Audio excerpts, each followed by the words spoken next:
Olá pessoal, sejam todos bem-vindos à primeira aula do nosso curso Bíblia do Zero. Se você está a chegar agora, seja muito bem-vindo. Se você já está a caminhar conosco desde o dia 1 de janeiro, então não fique surpreso.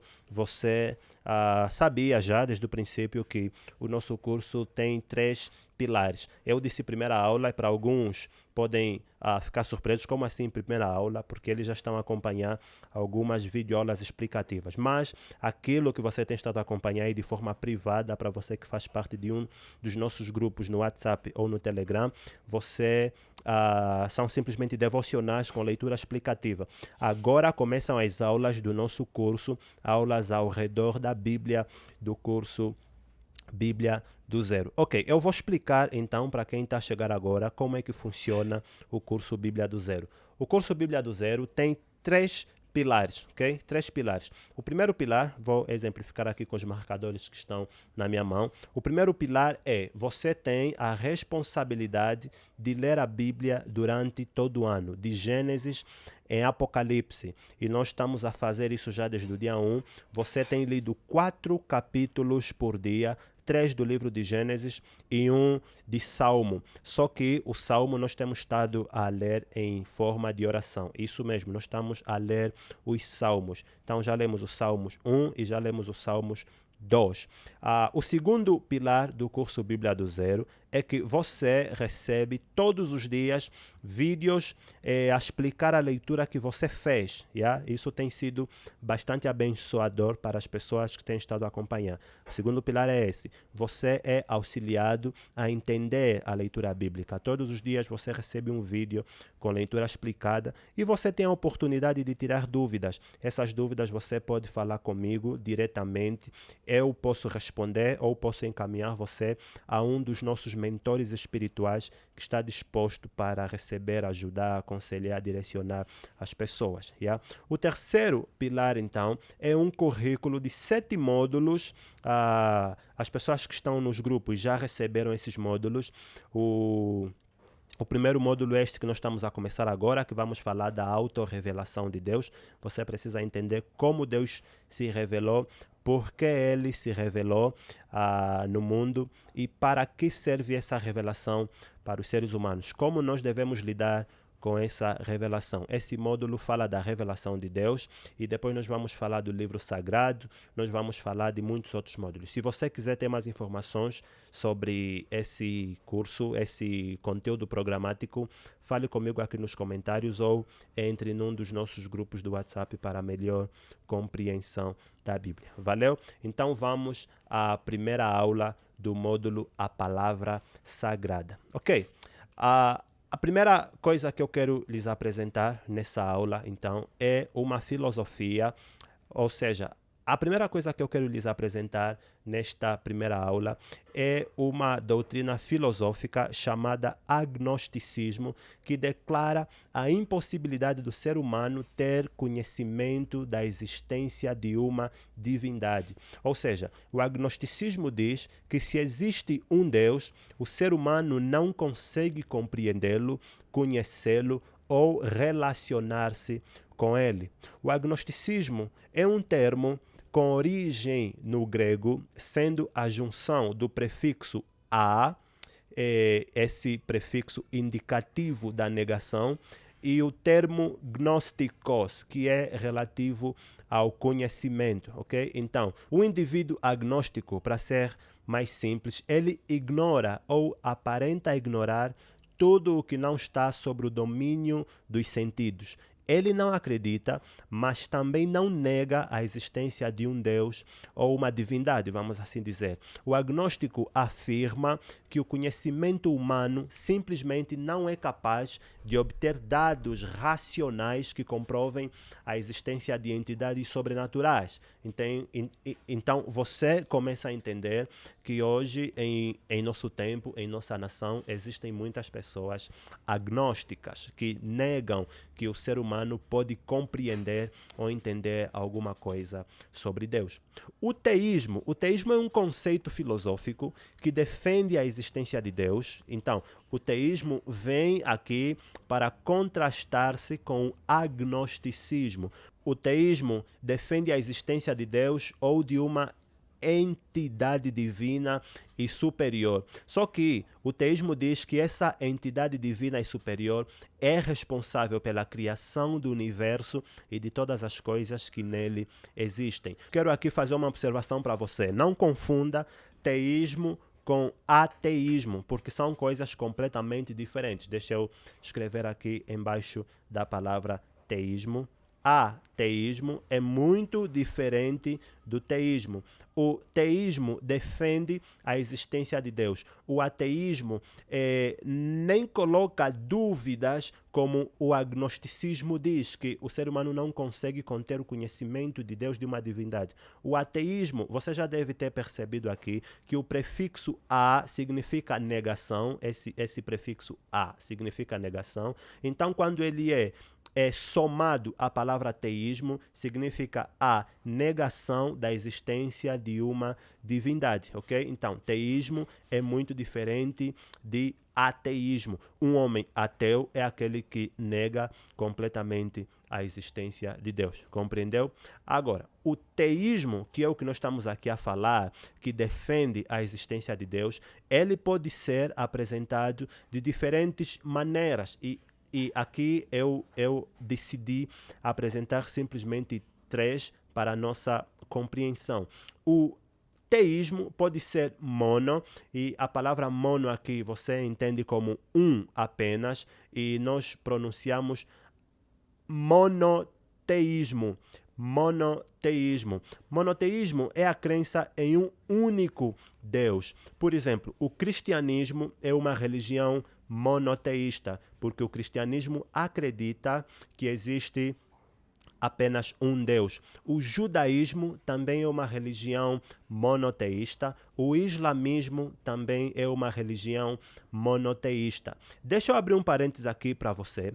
A doutrina da Trindade, ela tem sido usada para muitas pessoas afirmarem que o cristianismo, na verdade, não é uma religião monoteísta, que ela é politeísta. Politeísta significa vários deuses.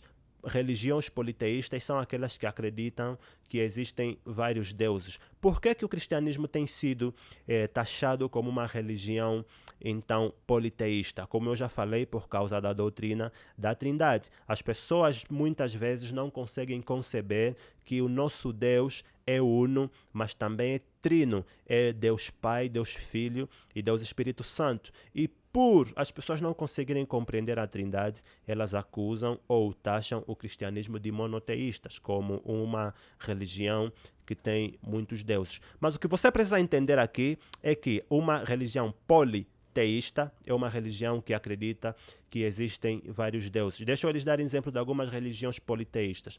O shintoísmo, o hinduísmo, por exemplo, são religiões politeístas. Também na Grécia, na Roma e no Egito Antigo, nós encontramos nessas mitologias grega, românica e mitologia egípcia, encontramos muitos deuses, muitos deuses.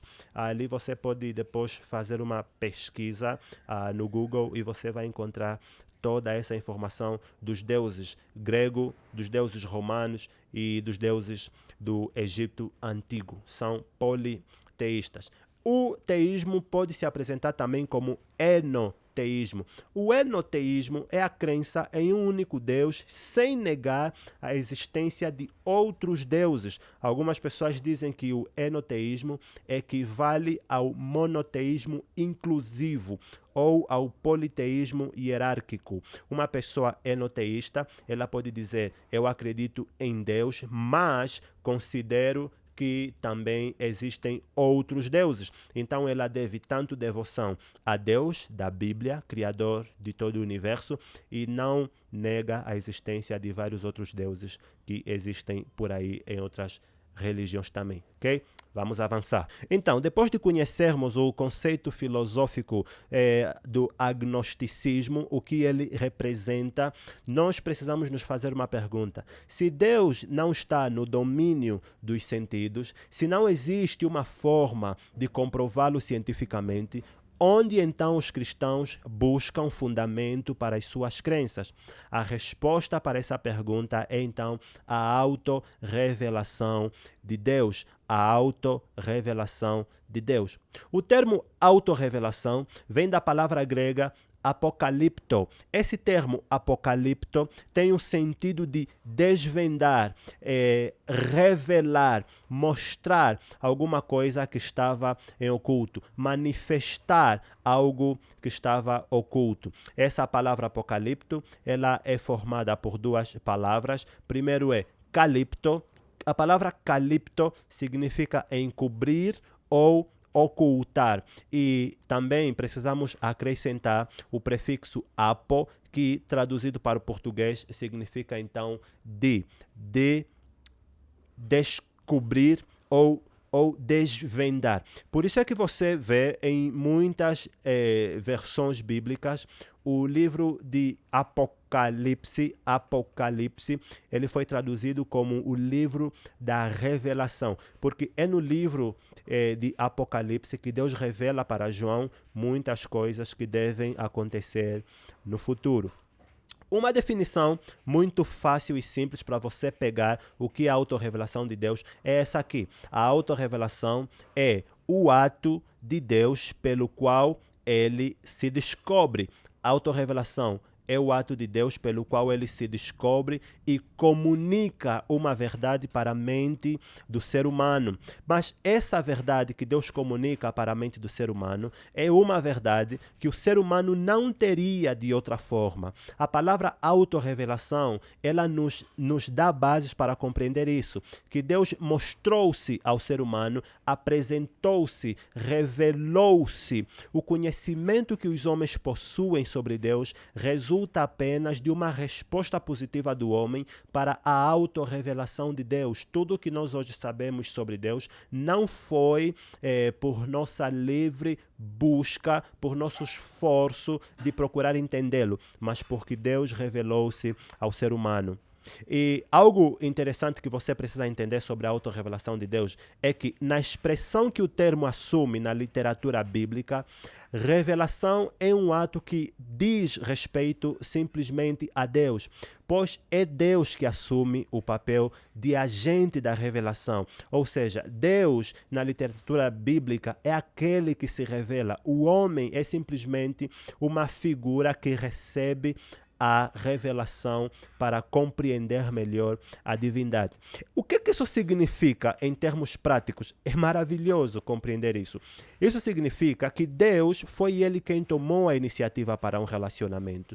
Nós conhecemos a Deus simplesmente porque ele mostrou-se a nós. Nós o amamos porque ele nos amou primeiro. O pecador busca a Deus porque Deus buscou primeiro pelo pecador. Nós abrimos a porta do nosso coração apenas porque ele se posicionou na porta. É maravilhoso compreender isso. Compreender o facto de que a iniciativa da revelação, a iniciativa do relacionamento, a iniciativa da salvação, todas elas partiram de Deus. E isso só mostra o grande amor que Deus sempre revelou para nós. Um conceito interessante que você precisa perceber sobre a autorrevelação de Deus para tornar essa mensagem ainda mais maravilhosa e envolvente para a tua vida é o conceito da luz inacessível. Certamente nunca conheceríamos a Deus se ele não tivesse revelado a si mesmo. Paulo afirma para Timóteo, dizendo que Deus habita em luz tão resplandecente que nenhum ser humano pode se aproximar dele. Ninguém jamais o viu e ninguém pode o ver. Você entende essa afirmação de Paulo? Eu vou repetir. Deus habita em luz tão resplandecente que nenhum ser humano pode se aproximar dele. Olha que maravilha de afirmação é essa. Ele está em um lugar inacessível, mas ele decidiu tornar-se acessível. Por isso é que essa mensagem da autorrevelação de Deus sempre rasga o meu coração. Um Deus de amor, um Deus acessível, um Deus que se compadeceu com a humanidade e tornou-se acessível. Ele montou tenda no nosso acampamento, ele viveu entre nós, ok? Quando nós falamos sobre a revelação especial, você vai entender que ele viveu entre nós, entrou no tempo, entrou na história, decidiu ser nosso irmão. Isso aqui, manos, é maravilhoso. Karl Barth afirma, concordando com Paulo, dizendo que não há outro meio do homem conhecer a Deus a não ser pela autorrevelação que Deus fez de si mesmo. A mente do ser humano não teria elementos suficientes para iniciar essa busca devido à sua finitude. O ser humano é finito. Você é finito, você é limitado. O objeto da revelação não é, primeiramente, um conjunto de ideias. O objeto da revelação também não é, primeiramente, um conjunto de doutrinas ou dogmas, mas é o próprio Deus. Ele mesmo se revela. Dessa forma, o sujeito e o objeto da revelação, eles coincidem. A autorrevelação de Deus não é uma mera comunicação de proposições e mensagens. A autorrevelação de Deus é a comunicação da própria vida de Deus. Quando Deus se revela, Deus comunica a si mesmo ao homem. Consegues entender isso? Se isso está fazendo confusão agora, espera, calma, não precisa se debater agora, porque nas próximas aulas nós ainda vamos falar da revelação geral, da revelação específica, dos elementos da revelação e tudo mais. Vamos com calma que você vai compreender isso, ok? Vamos em frente. Bom, a essa altura você deve estar se perguntar quais são então os motivos da revelação. Por que Deus teve que se autorrevelar? Por que ele teve que se mostrar? Bom, eu enumerei aqui 3 motivos e vou brevemente falar sobre eles. Primeiro, para se dar a conhecer, ok? Para se dar a conhecer. Veja o que diz Jeremias 9, 24. Diz assim a palavra do Senhor.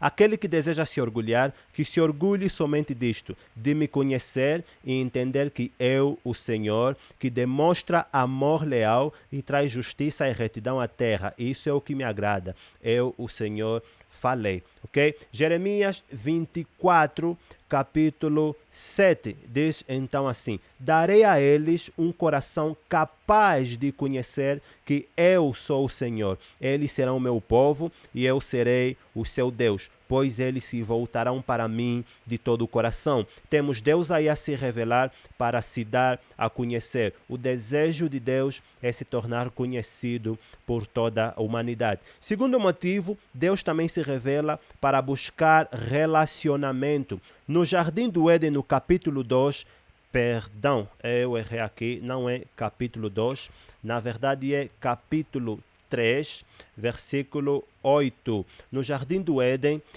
em Gênesis capítulo 3, versículo 8, Deus aparece no Jardim do Éden para relacionamento com Adão e Eva. Então, Deus sempre buscou relacionamento. Mas vamos ler também o texto que está em Êxodo 6, 7. Êxodo 6:7, Deus diz o seguinte: eu os tomarei como meu povo e serei o seu Deus. Relacionamento. Então vocês saberão que eu sou o Senhor, o seu Deus, que os libertou da opressão do Egito. Levítico 26:12, Deus diz assim para o seu povo: andarei em seu meio. Veja só, andarei em seu meio. Deixa eu desenhar aqui uma coisinha muito rápida. Então, se o povo de Israel representa esse pontinho aqui, nesse texto, Deus diz que eu estarei no meio de vocês, ok? Andarei no vosso meio. O que isso significa, se não relacionamento? Maravilhoso isso aqui, maravilhoso. Terceiro, Deus se revela ao seu povo também para ser glorificado. Aqui eu quero ler 2 textos com vocês que eu amo esses textos. Isaías 43, versículo 7. Deus dá aí uma palavra muito bonita que mostra também qual é o nosso propósito como seres humanos. Isaías 43, 7, Deus diz assim: tragam todos que me reconhecem como seu Deus. Tragam todos que me reconhecem como seu Deus, pois eu os criei para minha glória. Fui eu quem os formou para minha glória. Vejam só quão majestoso é isso aqui que Deus está a falar. Primeira carta de Paulo aos Coríntios, capítulo 10, versículo 31, Paulo diz assim: quer vocês comam, quer vocês bebam, façam tudo para a glória de Deus. Paulo está a afirmar aquilo que Deus havia falado então através da boca do profeta Isaías. Bom, essa aula está a chegar ao fim, mas eu gostaria de lhes dizer que há aqui um princípio que não podemos ignorar: a iniciativa divina, ok? Muitos ainda encontram méritos na sua própria sabedoria e inteligência. Eles envaidecem-se, como se eles tivessem que receber algum reconhecimento ou mérito pelo enorme esforço e trabalho que tiveram para saber o que sabem acerca de Deus. Consideremos que tudo o que sabemos sobre Deus foi Ele quem revelou a nós. Isso trará em nosso coração humildade suficiente e nos tornará cada vez mais parecidos com Jesus Cristo, como é o propósito que Deus apresentou na carta de Paulo aos Romanos, capítulo 8, versículo 28 e 29. Nós fomos predestinados para nos tornarmos segundo a imagem de seu Filho amado Jesus. Valeu! Deus te abençoe. Compartilhe essa aula com quem precisa saber, com quem precisa refletir sobre a auto-revelação de Deus. Abençoe seus irmãos, seus amigos. Eu te espero na próxima aula do curso Bíblia do Zero. Manda um feedback aí. Fala como é que tem sido os vídeos para você, se eles têm abençoado, se estamos a acrescentar alguma coisa que você não sabia, quais são os erros que cometemos. Isso é importante porque a gente não está aqui a dar uma de sabe tudo, mas vamos juntos arregaçar as mangas e conhecer mais sobre o nosso Deus. Deus ricamente possa te abençoar, um forte abraço e até a próxima aula. Fui!